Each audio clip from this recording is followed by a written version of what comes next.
Welcome to That's Me, a commentary podcast. I'm Patrick Connor. I am Hollywood's Brian Lynch. How are you, Patrick? We should start calling you that. People have called me that. I've never called you that. Yeah, but you're not in the know.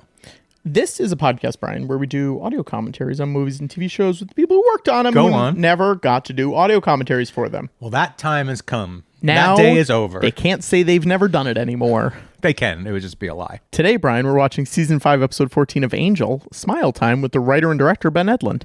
I love this episode. I love every episode of Angel. There are not many bad episodes of Angel, but I especially love this one. It's really good. I was a Buffy guy. I haven't seen a lot of Angel, but this was one of the few episodes I had seen. So I was very excited when I realized, I know the guy who wrote and directed this. I've seen all the episodes. Yeah. I've seen all the episodes of Buffy. What's your favorite episode of Angel? The last one. Really? Yeah, it ends really well. What's your favorite episode of Buffy? Oh, I like Hush. Yeah.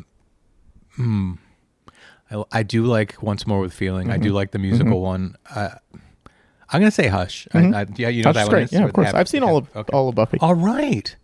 Jesus. Who's your favorite big bad in Buffy? Oh, boy. The mayor? Yeah, I like the love mayor the too. mayor. The mayor's my Yeah. favorite too. Because he used Faith. It was Faith and him together were great. And Yeah, also yeah. he's just so funny. Yeah. Who's your favorite big bad of Angel? The puppets from Smile They're Time. not the big bad. They were an episode bad. I wrote a sequel to this. Comic book sequel. I know. Yeah, we're not going to bring that up to Ben when he We're comes. not? No. Why not? Well, if there's a gap in talk and we Yeah. have something we need to say something, Yeah. I don't really want to talk. I don't want to. No, You're so interesting. I'm very shy. Okay. Well, Good thing I'm doing a podcast. Great show. Gets so sad after this episode. Yeah. So enjoy. There's not much left after this episode. No, but it's the major character. Something terrible happens to them right after this episode. They turn back from a puppet into a human. No, a lead character that everybody loves on the show. Yeah. It's her last episode. Wow. The next episode. Wow. Yeah. That character. She comes back as another character. Oh, that's good. But she's dead. That character's dead that everyone loves so much. That's sad. I'm not going to say who it is, but there's only one female character, and I've said she. It's on Hulu. It's on Disney Plus. You can sync this up and listen to it like a commentary, and while you're watching, or you could just listen to it like a podcast. I can't believe we get to do this one. How has he not done a commentary for this? I don't know. This is like the most beloved episode of Angel. There's a making of featurette, Sure. but there's no commentary. Yeah. Crazy. Not after today. Here we go. In 3, 2, 1, go. Angel, Smile Time. Yeah. We're here with Ben. We're here with Brian. We're here with Patrick. How are you, Ben? Oh, I'm good. I'm great. When was the last time you think you watched this? A while ago, actually, not too long. I mean, a while back. Yeah. I think maybe on YouTube I may have looked at some of the musical moments. You know, but it's been a long time. How did you get started on Angel? I was actually writing on Firefly, and writing and producing on Firefly, and then that closed down, and I just refused to go. That I show refused stopped? to leave. Firefly? That ended? It ended. Oh, wow. It's still on, Patrick. Some They say just didn't tell Ben. prematurely. Yes. Yes. How do you feel about Some the new say news? prematurely. I don't know. People say different things. Do you feel good about the news of the animated show? I mean, yeah, I do. I actually I pitched for that, but I didn't get it. Yeah. But that's okay. I mean, the showrunners who got it are quite gifted, Talented guys. Yeah, Yeah. It's no mystery that one might want to do work with them. Yeah. I love everybody on that cast. They were all great, and yeah, I'm looking forward to that. I think that's really cool. Yeah. They all look so great.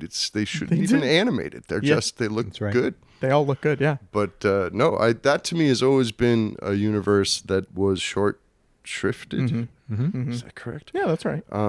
Where it really had the opportunity to kind of be a Star Trek with multiple iterations, and that main show should have gone for a great deal many years. Well, Star Trek, the original Star Trek, first time it came back was animated series, wasn't it? Or was that after the first movie? There's the animated Star there was Trek, an right? animated Saturday morning Yeah. series. It's Yeah. true. It's true. And I took that as gospel when I was a kid. Yeah. That seemed like. they How were did you just get involved in continuing. Firefly in the first place? Pardon me. With Firefly, I feel like we should watch a Firefly Yeah, episode. yeah. Well, yeah. Next time. With Firefly, I had done the Tick. I was sort of well regarded because of that, but then sort of was wandering around in the early 2000s, mostly body surfing. And trying to write features, incomprehensible features. That was my goal in the early 2000s. And then I had a child, and then I had debts, and then I thought, oh, maybe I can go and work in Hollywood. It's right there. So I went, and I managed to get an interview on Firefly, and it was great. It was, and I shouldn't have gotten the job.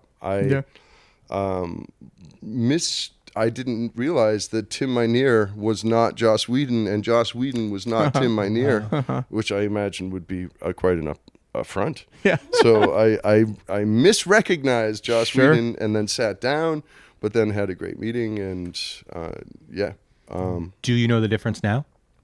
If I'm given a little warning, that's good. And I can study templates. Was this your first directing? This is my first directing, which was actually very, I guess, pretty challenging, because it was this pretty ambitious puppet situation. It was a full-on puppet situation, and that was in the context of a weekly, broadcast show. So it was not geared for that. It wasn't geared for that sort of 5 foot over the, puppeteer's head is where you start, not over the head, but 5 foot is where you start the set usually. And man, we were really abusing puppeteers. Of course, back then you could trip them with piano wire. You could do whatever you wanted to the TV puppeteers. was wild. The Wild West. Just coke everywhere and abused puppeteers. Coke and puppets. Coke and puppets. Did they give you any more time, or were you still on the same schedule that every other? Same schedule. Wow. And this was a musical. Yeah. And it had a show within a show. Yeah. And but I mean, the advantage was the crew in a situation like this, season 5, very well selected crew, very high standards, could really just do the job. In a sense, I mean, I did direct this, but a big part of it is they're waiting for someone who is authorized to say action, and authorized to say cut. They could essentially do almost everything else if it's the right kind of crew. So that's a lot of support.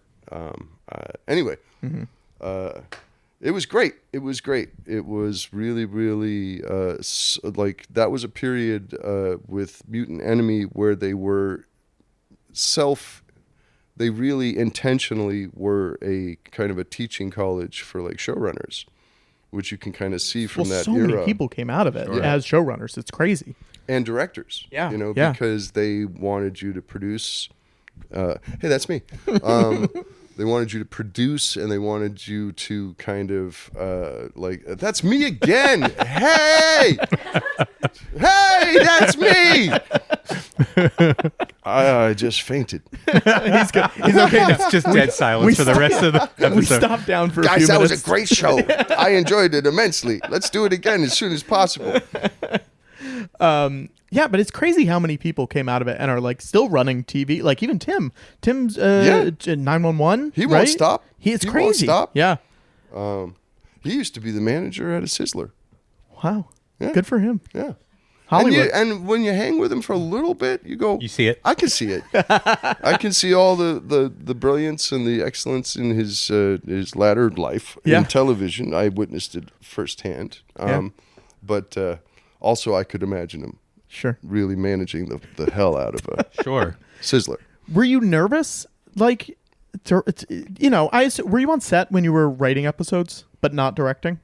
I mean, yeah, this was so the Buffy set was on the at this point, Buffy might have been over at this point, but when we were on Firefly, it was Angel, Firefly, and Buffy, all being produced at the same time, down where Bergamot Station is, and the Buffy set was on that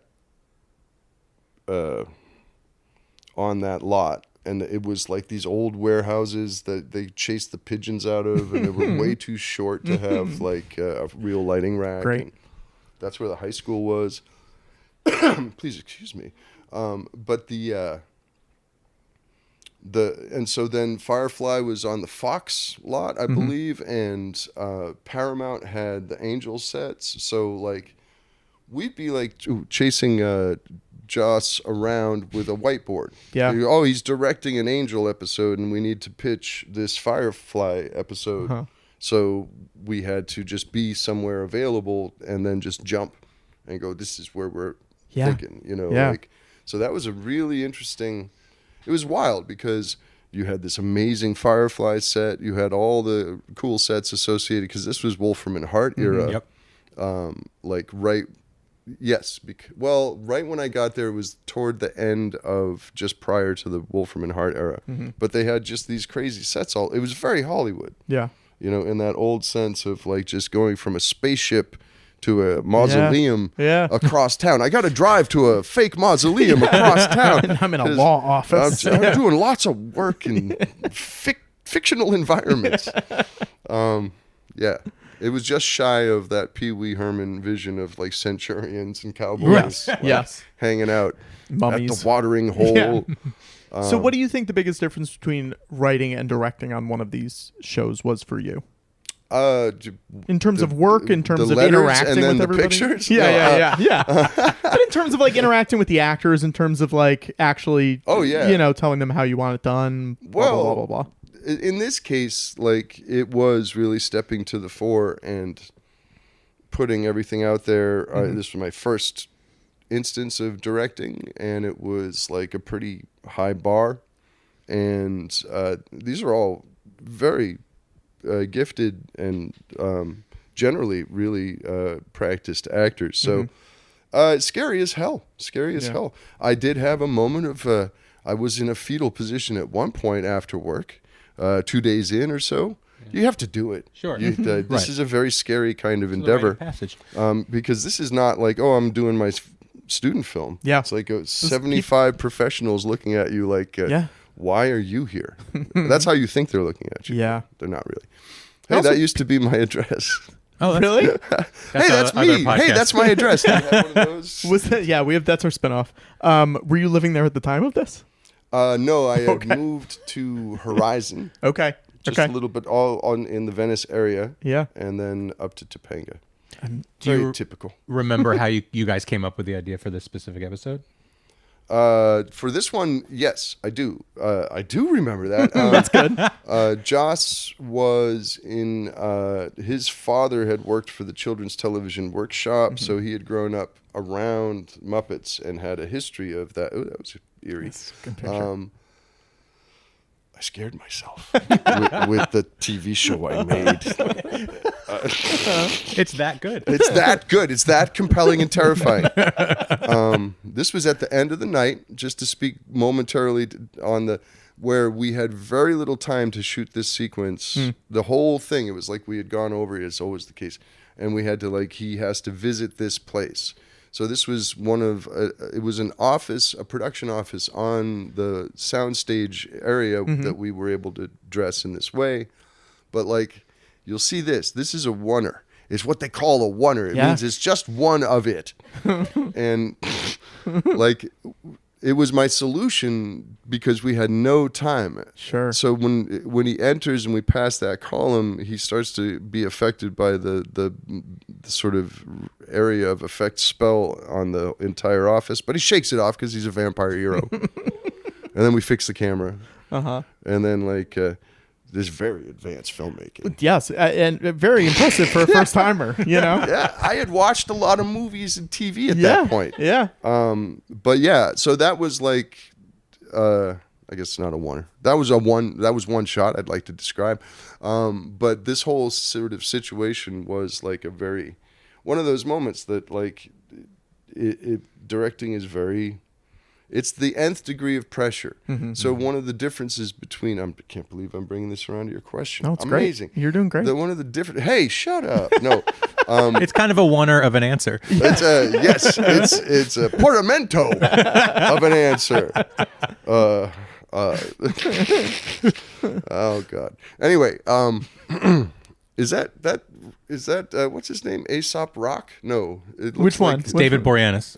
The puppet up there? Yeah. It was supposed to be me during COVID when I had a very long beard. Just for the audience at home, there's a puppet of Patrick in the room. Yeah. recording Yeah, this. I'm drifting away from the screen. I'm No, sorry. I get it. There's a lot But of you're stuff talking in- about puppets, and it Yeah, I works. can't help it. There's puppets all over the place. Everywhere So, you look. The difference writing and directing in one way is writing, even if deadlines feel like really hard, you know, you're still in that pajama time of like pre-production. Things are sort of squishy. I call it pajama time and boots time. You put on your boots when you're going into production, and then everything is life and death. Everything, if it's not there on the morning, this worked out great. That's David Fury. Yeah, former guest of the show. Yeah, Oh, he's been cool. on our show. Hey, that's him. Yes. That's him. Hey, that's him. He was just on the set. We just used him. He was just sitting there like that. So we just decided, okay, fine. He doesn't have to move. This is the beginning. Anyway, so yeah, there's a sort of a wartime black and white, it has to be done now or it's never being done kind of intensity to production. And look at that. Beautiful very puppet man. That with the writing, there's such of, you know, a kind of cushion before you get into production. It's radically different, and not a lot of writers transition. Not a lot of people who want to write actually end up working out in TV because it's so collaborative. It's so commercially driven on so many levels. You have to really be a kind of I don't think horror is the right Yeah. A team player. Yeah, I mean, you really have to take finance into it as one of the artistic necessities. You can't be like, oh, I reject it and we don't care. Like, all of it has to be woven into this, you know, medium. And it's like writing in and of itself is like pajama stuff. And like all the social things that happen around production and TV, that's not natural to the introvert that I grew up sort of being. It's something that you had to really just take on the fly in a lot of cases. Anyway. Do you find it easier when a show has a bigger budget because you can write more into the script, or do the limitations help you more often? I mean, they always have. Yeah. I don't know why I do not have puppet cancer. It's absurd, but I do think that line worked out great. They both knocked it out of the park with that absurdity in that particular case. Remind me of the question you just asked. Budgetary restrictions, do that help you, or would you rather just have, I can write whatever I want into this? I mean, I think being forced, it's weird. It's like we understand TV as a certain thing, and so there's a sort of a formalism that communicates a well-engineered television show to us. Like if a show cost $1 billion in one episode and $100,000 in another episode, you know, we would not know how to track, of course, this Mr. Beast's craziness. We would be very confused. So there is a harmony in form and a harmony in the finding the ritual that each episode represents. And there is a ritual aspect to TV, in my opinion, which is why we can accept, or the story itself. It's a ritual. We can really accept a lot of repetition and those sort of things.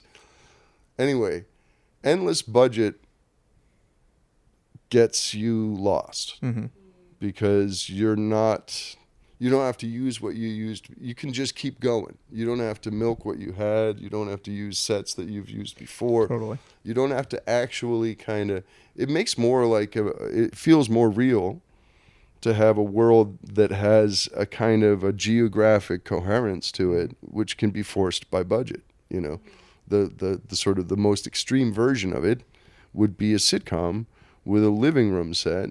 That geography is incredibly potent, and the staircase going up in the back, you know, and the door, and like it's all so they couldn't go everywhere, and ended up building an icon into the experience of viewing that kind of show. I think those limitations are deceptively beneficial. How was the budget on this show? Was it okay? I don't, because this is towards the end of the show. The show's almost done. Last Yeah. season. I assume It's they the last had season. some money, right? They had some money. Yeah. I mean, this is all pretty ambitious stuff. you Yeah, know? totally. We weren't just fighting other vampires with Yeah. like reused prosthetics Right. at this point. Yeah. And I think the budget was pretty competitive. It was at this point, was it the CW? Was it the WB? It was not like, Probably would have been WB at It's a that W- point. you know, Yeah. it was not at the top of the sort of broadcast food chain. So I think budgets were to some degree adjusted in that degree, but Joss at this point had quite a relationship with the networks and was at the heyday, I would say. So it was good. I always felt like we had just a deep toy box to play with conceptually first, because the show, if I recall, that preceded this did flashbacks to a Nazi sub Oh, wow. and had like Nazi vampires. Great. And the show that came after this, famously kills off. spoiler, Yeah. kills one of the characters and is incredibly heartfelt. It was tonally kind of a remarkable situation. I don't know. Yeah, I'd be curious if someone watching it just straight out of the gate right now, if that tone, without sort of like being educated by Buffy and being in of that period, whether the tone works or doesn't. I mean, I know people who have never seen Buffy. Yeah. Jojo, who's here, for example, has never seen Buffy, watched a lot of Angel. Oh, wow. So, Okay, like, cool. there are a lot of Yeah. people where this is their show versus Right, Buffy being right. their show, Sure, which sure. is interesting, you know? Yeah. Since you had never directed anybody, when you're directing puppeteers versus directing actors for this episode, are you treating them differently, or are you just treating them the same because you're like, this is how I direct people? Does that make sense? Well, you're treating everyone, I'd say, if you're smart, and I am Yeah. smart, Yeah. with a kind of a respect. Yeah. And like really wanting to get what is best from everybody. The cast themselves are a certain thing, and they are actors, and they have special chairs with their names on them, and there's a way of addressing actors in terms of trying to get what you want from them. I'm not great at that. Like, I will tell an actor way more than they want to know about what's going on. I go, here's some metaphors that helped me when I was working on, and then they're like, I don't care. I don't care. Hey, how'd you do that? Yeah. Was that a marionette? No, I have telekinesis. Interesting. Great. Wow. Cool. Yeah, I don't use it very much because the headache lasts for 2 weeks. No, that was a guy in green Oh, wow. Oh, behind Wow. and running that, and the digital removal. Oh, Yeah. there's our pal. Look at him. Did you know you were going to direct this when you were writing it? Yes, Okay. I believe I did. Did it Yeah. affect how you wrote it? Well, I was writing it and designing. I tend to design a lot of stuff, so I was pre-designing a bunch of things that really were a pain in the ass for the production designer. But I made him do it. But like designing the logo for Smile Time and designing the set and writing the songs. I wrote the songs for this. wow. So like there Wow. were a lot of elements that I was like doing. We have a song here. Yeah. Like simultaneously with this anticipation of all those elements being part of what I needed to marshal as the director. So yeah, because I had asked going into Angel knowing that this was the sort of ethos that I wanted to put my hat in for directing, and then as we started to develop this one. Oh, and I only got partway through the origin story of it, which is very quickly. Joss had the idea initially, which was he wanted to do puppets. He wanted to have Angel, I believe, turned into a puppet. I think that was part of what he wanted to do. I was like, this is amazing. You got it. I'm going to go figure it out. And then I was like, Smile Time and all these elements that helped sort of ground it and make it work. And yeah. Anyway. Did you know, when did you find out that this was going to be the last season? Bumming everyone out. Sorry, I'm just curious. No, it This was is actually, weirdly, this is a question from our Patreon. One of the people, Michael Yeah. Vanas, asked us on Patreon. He said, what's the full question? Were you aware or did you have an inkling that this was going to be the final season? If so, did that affect the production of this episode in any way? I think it was potentially there. Yeah. I don't think it was a foregone conclusion until maybe. I think about the time that the Circle of Thorns, if that's a thing in this universe, yes it is. That was sort of the beginning, if I'm not mistaken, of starting to kind of build towards something that, if became necessary, could kind of be a set of triggers that would get us to that. What I consider to be one of the better series ends, which is that last shot of like, just that's how it's going. That's how it's going out. And so it was not something where like we started the season with some kind of graceful plan. In fact, this switch to Wolfram and Hart had saved it, I think, from a potential cancellation the previous season. It was like, what if we shake everything up? It was not necessary. I think they had to pitch into a potential appetite to cancel it, and sort of chose to revolutionize the premise to kind of like win at least one more season. Sure. And that worked. But it didn't quite carry it past. It didn't carry it past season 5. Yeah. It could have kept going. I think it was not the wrong thing necessarily to kind of go out on this like flow. Like, 5's a they pretty good asked all run. the questions that you might ask in the situation of taking over the law firm of your enemy. Right. And then kind of executed that, and then got to actually a pretty fine conclusion for this very peculiar story. So I think the addition to Spike also came in the 5th season as well, right? yeah, So that kind of got the like he network kind of excited. jumped the other show, The barrier. came in as a ghost, worked his way back to a body. This was so fun. This was one of the early shots, early scenes, very challenging scene actually, that I shot, and I remember torturing the crew with it. This scene opens with him pouring bourbon into a cup, and like I was trying to make it into like a puppet miracle where he was going to drink it from the same cup, and actually, and man, That's what a pointless endeavor. Although I do think the puppeteers were like that was, I think, Drew Goddard's girlfriend at the time. Now she's married to Jason Biggs. That's wow. Jenny. It's Jenny Mullen. Yeah. Look at that. Whatever, man. That's past my period of understanding. She's a really good writer herself. Yeah. She's written great books. Oh, that's great. Yeah, I she's didn't awesome. realize that. She's a very cool person. Very neat. She's good on this. But what the hell was I saying? We were saying that we're wrapping up the show, and you were trying to get him to drink the the cup. Drink the cup, yeah. It's moments where, as a director who has almost no professional experience, you look back on and you go like, oh man, they were all just going like, what is up with this guy?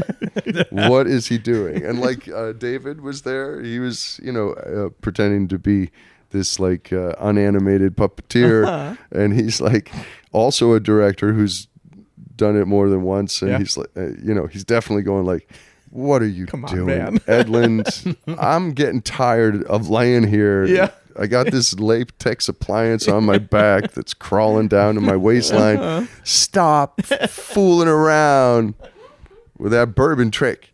Was Boreanaz on set, or did he ADR this all later? He ADR'd. Drew Massey, who puppeteered the Angel puppet and who's all over the place all the time.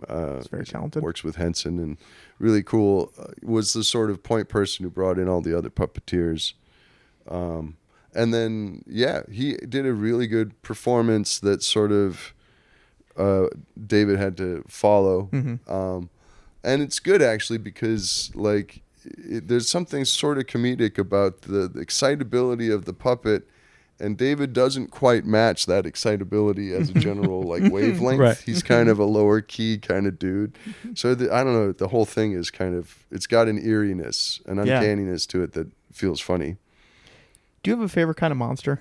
You got vampires, you got werewolves, you got Dracula or mummies, you got so many monsters. Yeah, so many monsters. so many monsters. I think man is the greatest monster. Man Wow. is the greatest, most dangerous game. More dangerous than chess or Go. Yeah. Oh, geez. Werewolf Pretty good. attack. Yeah. Very low key. Just a paw. Yeah. Man, all just to set up for is there a Geppetto in the house? How can I get to the line? Is there a Geppetto in the house? I mean, it looks even like green screening the guy out from behind. Like it looks good. It works, right? Yeah. Yeah. Do you know what happened to these guys after the show finished? Where are these puppets? What I happened to thought them? you meant the characters. Yeah. Like, No. Well, that's a good question too. They're fictional, so Right. they went back to that I just wanna- dreamland that they came from. Yes. Yes. they'll probably We be can go back. further into it if that I'm seems just like hard. someone must own these puppets. They must be somewhere. Do you want Yeah. a puppet patch? I do. Well, they came out with the toys. They did. Yeah. They had an angel puppet, which to me is hilarious and fantastic. Yeah. To be able to kind of take part in the inspiration of its own, like an episode that generates merch is unto itself hilarious. Yes. If we have to get China involved, that's funny to me. Do you collect that merch or do you? I don't think I have Avoid that it. puppet. It's Yeah. a big puppet. Yeah. I have one if you want mine. I do.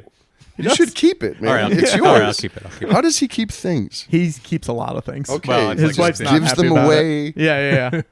Yeah. Were you a big fan of the show when you joined? Did you know? Have you seen every episode? No. Okay. I mean, well, let's see. I hated the show, is what you're No, saying. I had watched the beginning of Buffy and Yeah. watched it for a little bit, and I was like, this, I allow it. Like, it was good. I was like, no, this has got, the dialogue is very clearly sharp. There's something going on here that wasn't going on in the movie. And it's this like really interesting thing, and it's taking off. And I was all, yeah, this is great. And then I had understood that Angel had spun off into a show.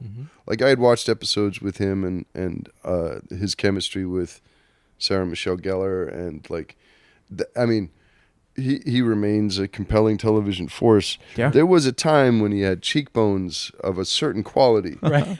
that were like hard to argue with. Yeah. Sure. Right, in his true youth. I mean, there's a reason why he's been on TV every year for Yeah. He doesn't Now he's stop. 30 man. years or something like that. At this Never point. stops. It's amazing. Never stops, and he seemed sick of it. Like, I mean, because we kept shoving contact lenses in his eyes and Right. stuff. He was just Yeah. like, "Ugh, He must guys." have loved this episode then, because he just gets to No, check he out was. after. He loved me. Go to the ADR He's like, booth. "You're cool, man. I like your episodes." I'm Yeah. like, "Well, You turned Great. me into a puppet so I can go home. I mean, he still did the work and everything, but Yeah. I think that in the 5th season, he was like, it was getting to be enough of the rubber, enough rubber, and he hasn't gone back to that, as you notice. Yeah, No. that is Yeah. true.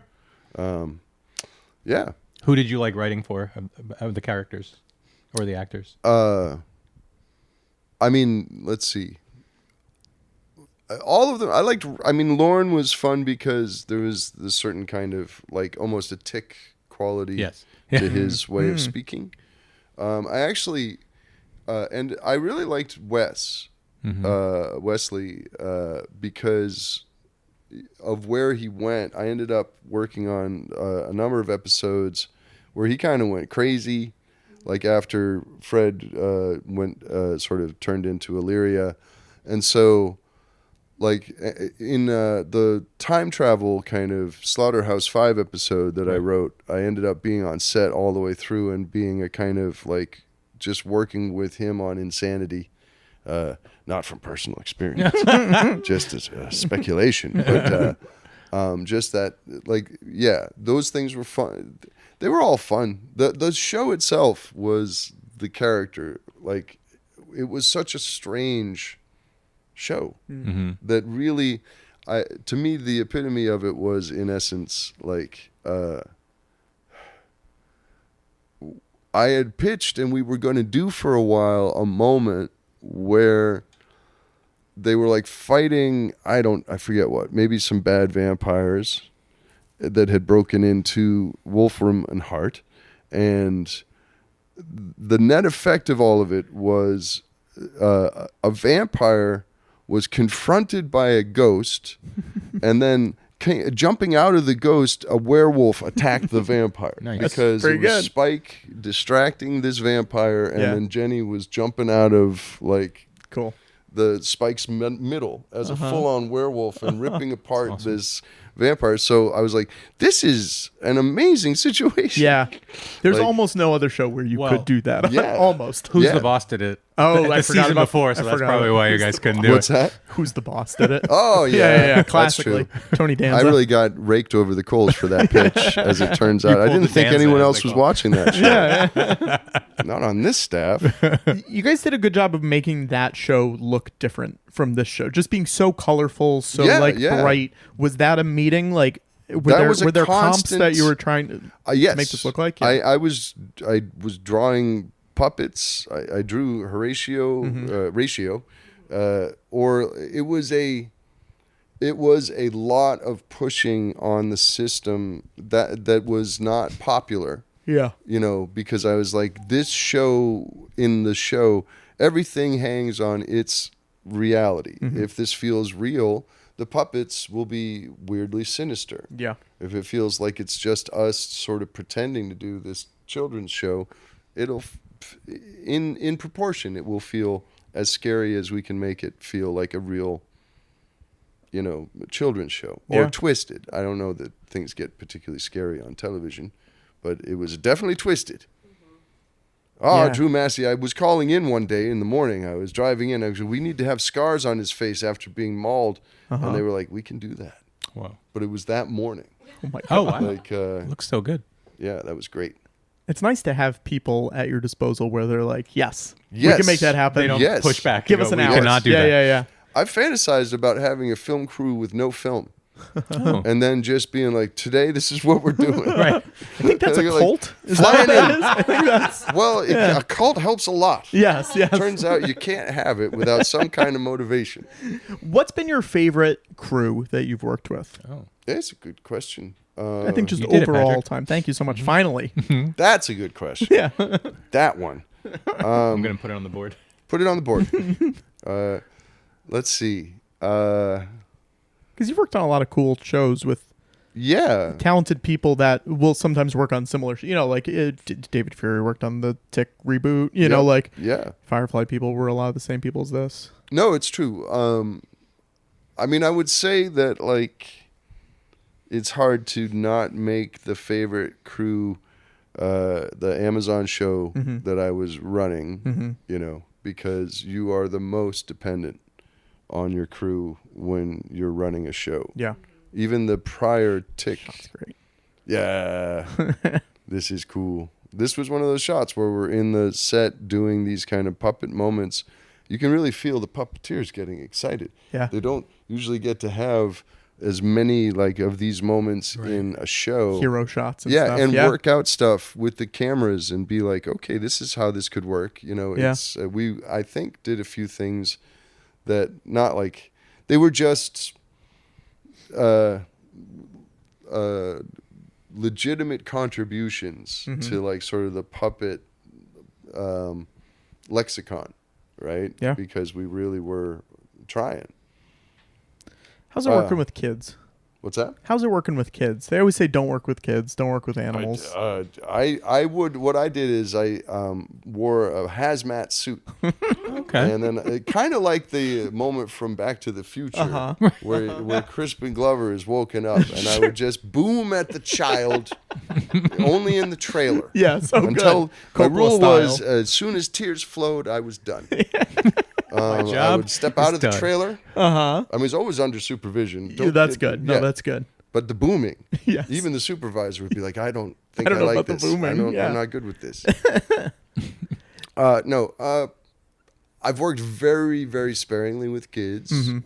and all of them were, for better or worse, part of a very professional system. Yeah. You know, like kid actors, so professional. You Yeah. know, I if I had to like carry one through as guest cast all the way through as a director, I think that would have been different, and I would.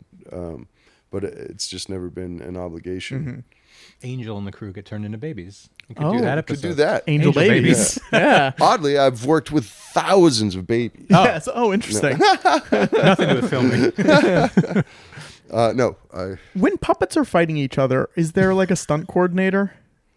Well, we had those sort of things in place. Or a fight coordinator, I guess? Yeah. Yeah, I mean, I think so. I think we had, because we also had people fighting the puppets. Sure. So it was all in a kind of combination. But because you're working with puppeteers and a coordinator, the puppeteers are throwing forward stuff left and right. You blow this guy to hell. Oh, well, I mean, Fred he's does. part of a terrible, terrible situation. That's true. It really shouldn't be tolerated. True. You must have been, Roundhouse kick they Yeah. pulled off. That was pretty I'm good. going to tear you a new puppet hole, bitch, is a great line. Yeah, That's come a on. good, yeah, no, it's good. Come Subtle on. changes in their eyes as Yeah. they get more evil or mean, more mad. Oh that- my god. Yeah, I like his hat action. It becomes evil.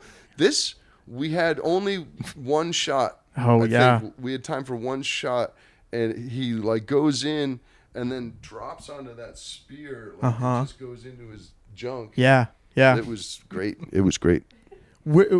How did you do that shot? Pretty Were good, there explosives? performance there. Yeah.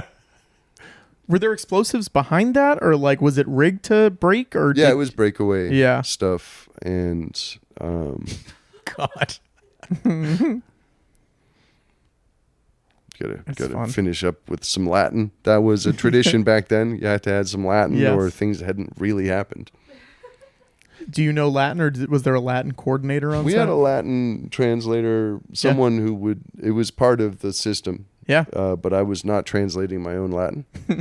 Also a puppet, the Latin translator. Yeah. wow, interesting. Very strange. Stayed on with the crew. Isn't it hard to map out the season? I mean, you have to hit points with Gunn and with Fred in this that have nothing to do with Smile Time. Mm-hmm. Do you have a whiteboard, or you go, okay, Gunn has to be at this point? And, Oh yeah, and that's you have part to of the stick to breaking it. process. Right. Is like whatever are the ongoing arcs, servicing those arcs is a huge part of like It's so amazing how it you seems- work that out. It seems flawless. It seems like flawless. Like Yeah. it's amazing. Thanks. Yeah. I can see a couple of flaws. Okay. No, I think it works out pretty well. Like it's about especially for a show that's as nuts as this. Sure. You know, where like the fans at this point wanted, for example, Wes and Fred to kind of consummate some kind of attraction that was like something that was essentially, in addition to being story that made sense because of where we were going, it was also part of like that ongoing contract with the fans. You know, this is going to be both satisfying and it will be giving them something that will be brutally taken away. Yeah. But so that kiss at the end of this episode was a very clear mandate, especially given her death. You know what I mean? Like Immediately. we needed to do these Right. things, and it was potentially like when I speak of flaws, it's only that there was a compression in the season arc between her kind of bouncing off Gunn and going into Wes that was a little bit, I would say, a bit tight. Mm-hmm. A little tight. Sure. Yeah. But, you know, we wrote it as well as we could. The actors did beautifully with it. They've got chemistry because they were told to have chemistry by the director. I said, have chemistry now. Flip that switch. Flip it, flip the switch, flip it. But the other thing is then we pulled Self-Esteem, that song at the end of this, as a sort of like, it just worked very beautifully because it's like Self-Esteem is one of the Smile Time songs, and it's like acoustic guitar, some light singing, and you know, a children's sort of cadence, and it ends up being very sweet. It's also kind of What a weird way to end. Right. Right? Like, Yeah, it's fun though. It's just fun. if you don't go to the next episode, this is the happiest ending for an Angel Yeah. episode ever. right? And then the next episode is devastating. And that is why it was allowed to be this happy. Right. Yeah. Right? It was real. I mean, I've been on many shows, working with many people who have a sense of how to really harm the viewer in a way that they can't get over and won't ever stop watching. Right? Yeah. Like Eric Kripke, I'd say, Supernatural, Yeah. another just tuned sensitivity to like that strange, giving and taking away thing that is so important in like gripping genre. Like, if you want a cult, you have to Yeah. Well, take stuff away. the audience, I mean, as a viewer, I watched it every week, and I look forward to it every week. That's an understatement. I love the show. But you think when they get together at the end, the audience thinks they're owed at least a couple episodes of, this is what it's gonna be like with them as a couple now, and it is the next episode. Yeah. It's taken away. It's Right? just brilliant. It's brilliant. Let's also, this episode I feel like falls in a time in television that we don't get anymore with 22 episodes in this season. Like, I don't Yeah. think this episode could really exist in a 8-episode season No, today or no, a no, 10-episode no. season, Right. And you miss TV when it was like that. Like, Yeah. the fact that these kind of things don't really show up anymore on It's- shows that we like because there's no time for it is true. a bummer. This was a real, interesting kind of sketch pad show where you could really go so many different places and it would somehow hang together. Yeah. Yeah. Yeah. I mean, I've been really, I'd say, fortunate because there's not that many shows at any one time or another that have this amount of fun going on, or Firefly or Supernatural, shows where you're really invited to play around with form and things like it. So I'm very pleased that I've been able to get involved in that stuff. You did it. It's a good I episode. did it. All done. Yeah. Hey, that was me. Thank you so much for doing this. Oh, no Oh, problem. yeah. There's no problem, Patrick. Oh, good. I'm the Thank co-host, you. so I have to All right. be here. Yeah, you have It's to going be to here. be okay. Angel, has a really good opening theme. sing it. No, it's first of all, no words unless you get the You could CD sing without words. which has words. What are the words? I don't know. It's The Angel I'm soundtrack Angel. CD Yeah. has the worst title to the CD. It's Live Fast, Die Never. That is so dumb, and I hate it. But I bought it. Wow. Yep. The extended version of the Angel theme though is worth having that terrible title. Who's your favorite puppet in this episode? Favorite puppet? Yeah, I like the big guy. Yeah, Horatio. Yeah. Yeah, I it's think great. the big guy's I great. brought him back in my comic. Really? That's fun. He has a tape where he. That's fun. Yeah. People could buy your comic on eBay still. Yeah, I think IDW doesn't have the rights to it anymore, so there's no new versions. Yeah. But up until they didn't have the rights, they put out a new version every couple of months, basically. They made their money Yeah. on the Angel. I think at one point, my Angel #1 was their biggest seller. That's wild. Of all time, because Whedon wrote it. Whedon co-wrote it with me. And then My Little Pony beat us eventually when Wow. they got the rights to that, because My Little Pony's bigger than Angel. Do you think you'll ever write My Little Pony? I would love to. Yeah. I saw the movie in the theater with Who's my your kid. It favorite was pony? great. Sunshine Bear? Yeah. Okay, good. Funshine Bear. Is Sorry. that his name? No, that's a Care Bear. I do love the Care Bears. Yeah. I do love the Care Bears. This is a very fun episode. I'm happy we got to do it. Maybe we should do one with the puppeteers. Okay. I would love that. Call him up. Yeah. I just met the guy who plays the main bad one Really? like 2 months ago. Yeah. The voice too? He does. He performs Yeah. all around. That's Yeah. great. Anyway, thanks for hooking this one up, Patrick. Unless it went bad, we haven't done it yet. We'll find out. Okay. But the listeners already found out. So they'll know if it went bad. Go check out our Patreon, patreon.com/commentary. You get a whole bunch of cool stuff over there. Oh, I'll when try you to find do. some art too from my I would comic. love We that. can put it on Patreon. Do you just have a PDF of your comic? Yeah. We could just upload No, that. can't to do the that. Patreon. Can't do that. No, you can get it on eBay for very get it cheap. pretty cheap. It's But called Spike Shadow Puppets. Yeah. There's a puppet for it. There is a puppet. They created. Do you a puppet have that puppet? somewhere in storage? Wow, yeah. that's fun. Yeah. I had to buy it. That stinks. Yeah. Do you know? Here's a little story, real quick. I created a Ninja Turtles character for Yes. IDW, and found out Nickelodeon wanted to put it in the show, and IDW forgot to have me sign the rights away, and said, "Look, they want to put it in the show. Can we pay it? Can we buy it for $1?"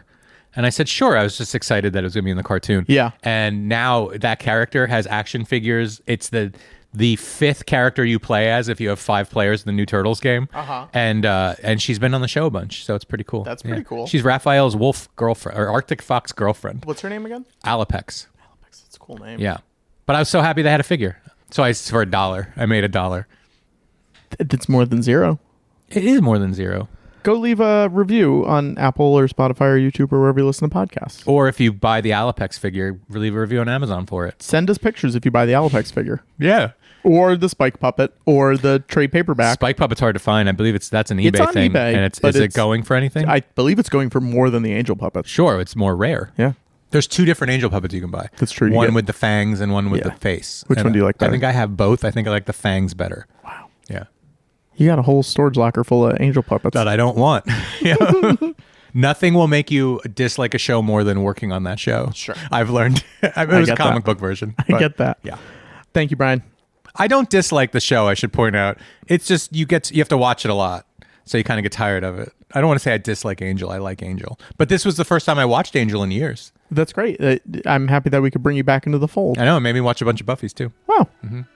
That's it. Sorry. I just don't want people to think I hate Angel. Bye.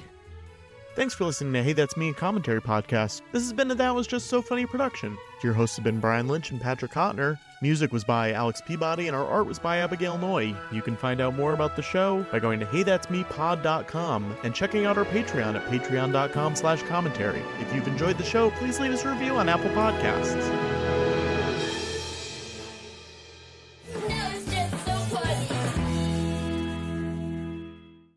I don't love it.